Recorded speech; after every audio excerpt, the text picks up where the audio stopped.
La Colombie, pays invité d'honneur sur ce 9e congrès panafricain de Lomé.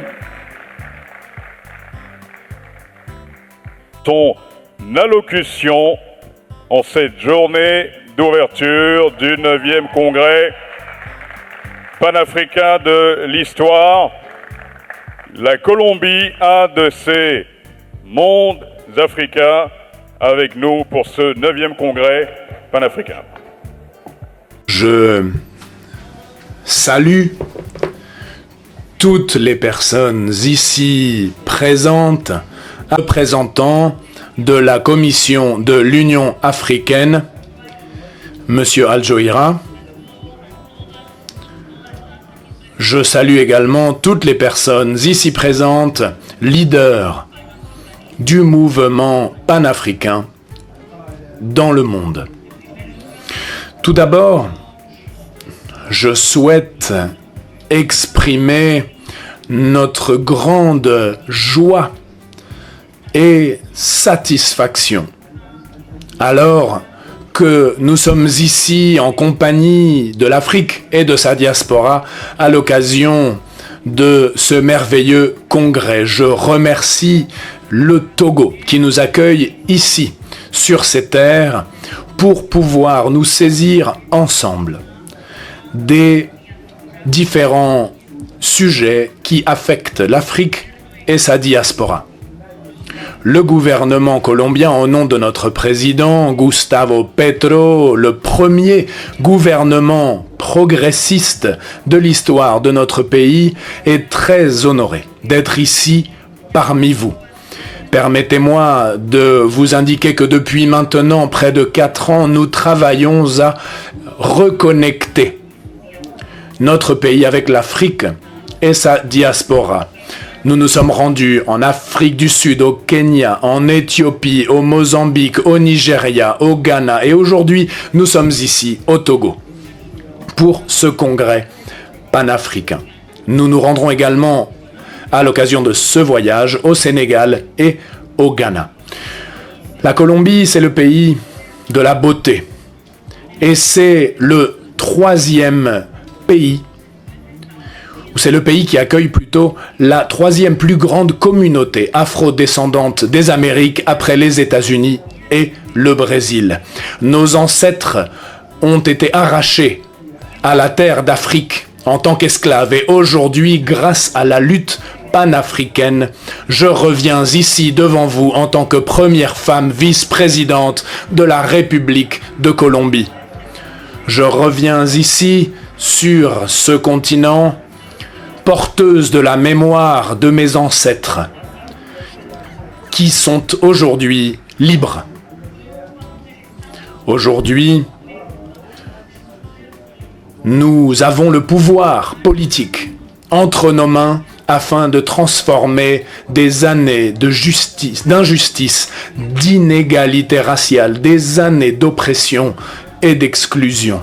Nous avons travaillé pendant ces années sans relâche pour reconnecter la Colombie, l'Amérique latine et les Caraïbes avec le continent mère, la terre de mes ancêtres d'Afrique. Nous avons des défis à l'échelle planétaire, des crises mondiales qui affectent de façon disproportionnée celles et ceux qui ont été victimes du colonialisme, du système esclavagisme et du racisme systématique et structurel. Des défis en matière d'éradication de la pauvreté, de la faim et des injustices historiques qui continuent de nous priver de notre condition humaine, l'Afrique et ses descendants. Nous partageons des défis en matière de changement climatique qui trouvent ses racines dans le colonialisme, l'esclavage, le racisme et le patriarcat, qui constituent les bases fondamentales d'une politique mortifère qui aujourd'hui met en danger la vie sur la terre, une vie qui est en train de s'éteindre ici, dans notre maison commune. Ce défi partagé du changement climatique est cependant ressenti par nous qui subissons les principales pertes et dommages, nous, les Africains et personnes d'ascendance africaine, tout comme les peuples autochtones des Amériques. En outre, nous partageons une grande opportunité. L'Afrique unie plus de 50 pays, l'Amérique latine en compte 33. Et entre ces deux régions,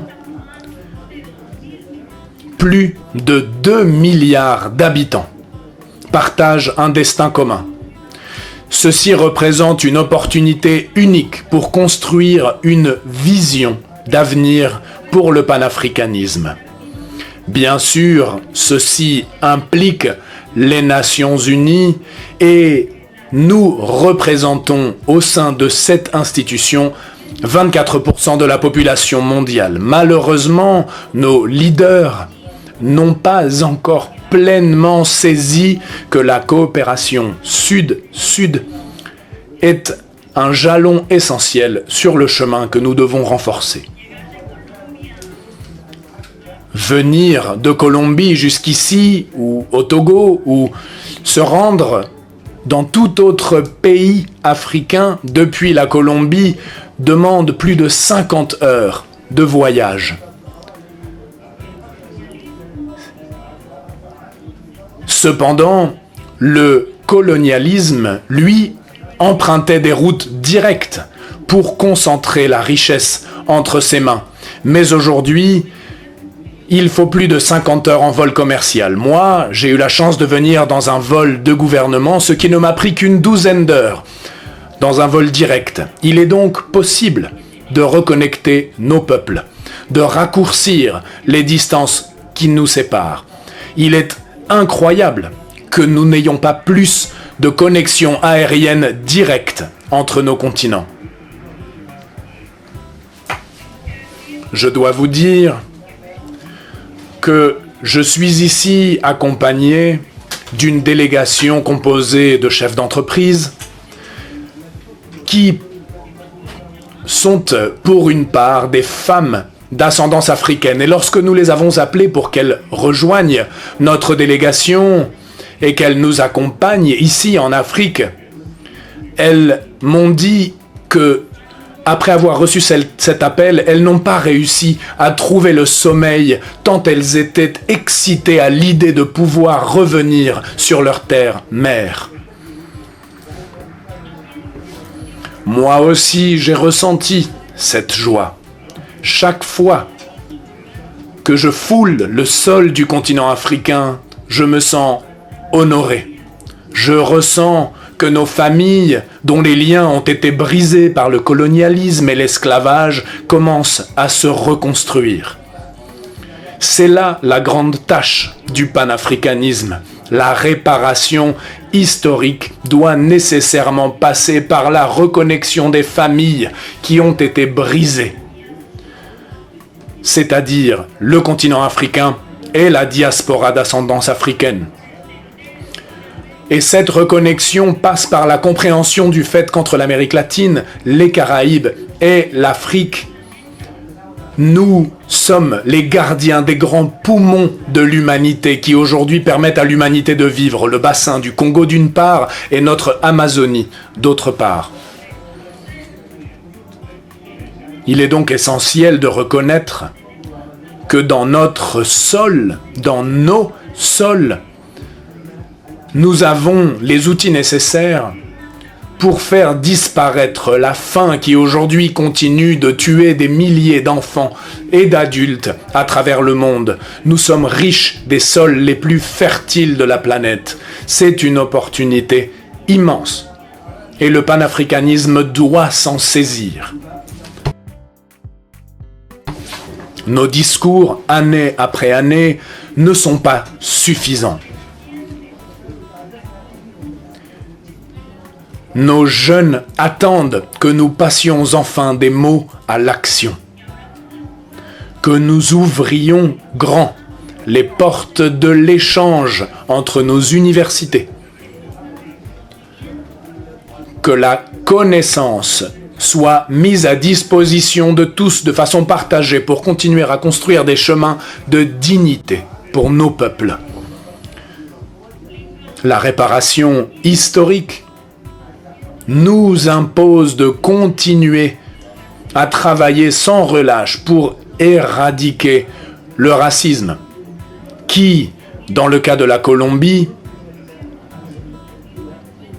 a fait sentir aux afrodescendants de Colombie qu'ils n'avaient pas de racines, qu'ils n'avaient pas d'origine, qu'ils devaient avoir honte de leur héritage africain. Et aujourd'hui, je vous le dis fièrement, je suis une femme d'ascendance africaine et nous allons travailler ensemble pour la restauration de notre dignité. Je peux vous dire fièrement que le peuple n'abandonnera jamais.